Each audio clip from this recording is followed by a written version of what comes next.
I often go to islands off the east coast of Scotland, looking at migrating birds. I'll quite often stay there and help with research projects, catching and ringing birds to see where they migrate onto or where they've come from. And at night, you'll have flocks of birds landing, completely disorientated, especially in bad weather. And walking across the island with a torch, you'll pick up these fluffy balls of feathers that are hunched up against the cold. And these birds are exhausted and suffering from exposure and right on the edge of survival. When I was in Cali in October, November, the weather was suddenly turning really quite cold. And people who'd just arrived there as refugees were often dressed just in shorts and T-shirts and flip-flops.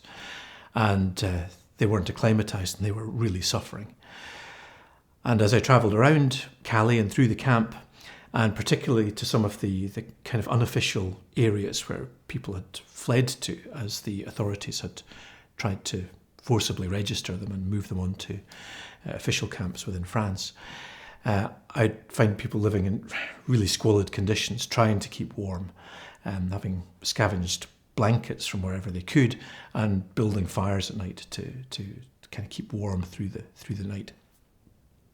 As I watched people struggling to stay warm, I was reminded of these migrating birds as well, and I saw that parallel between the two. Just these creatures huddled up at night in a state of survival.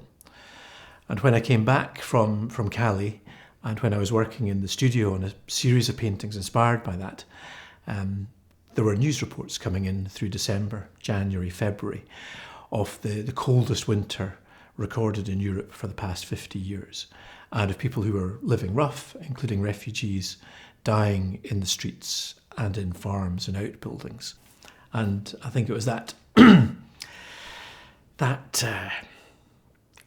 really forceful image of people being compelled to live like animals and being treated as animals as well. And in some cases that their lives and their deaths were accorded the same kind of significance by some people. And that was very moving and upsetting. The images that I was collecting in Cali were largely of the camp there, and it was a really depressing place, and a dull, muddy, washed out, grey, rainy environment. And that came across in the studies that I did on site, and also in the paintings that I did that were inspired by that back in the studio. So this painting is in greys, but I started off wanting to make a really dramatic image with this central composition huddled around a fire. And I wanted to use figures, human figures, but I also wanted to make them unrecognisable. So they're hooded, disguised, turned away from the point of view. They could be anyone, and they're impersonal. The depictions of the birds in the painting, they're all migrant birds that you might see in France in October, November time. They're kind of autumn, winter migrants. So there's goldcrests, which have this bright orangey yellow fleck of colours on their head. There's chiffchaffs and blackcap, and also redstart, which are flame red, a really striking bird. But I've painted them in these muted colours so that all the character and the light and colour has been kind of drained out of the image. When I was painting people, I found it very difficult to personalise them. It felt intrusive, and it felt somehow wrong to try and portray individuals. I've actually found it too upsetting emotionally to try and do that. Instead, what I found myself doing was painting birds as metaphors for people. And there's a degree to which paintings like this, I've lovingly rendered the birds in detail, and they are connecting with us visually. They're making eye contact and they're facing out of the painting.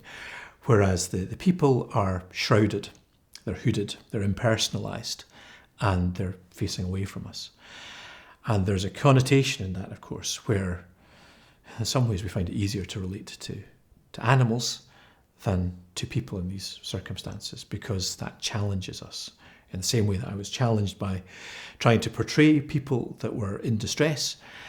We are faced with people who are in distress and make a call upon our humanity.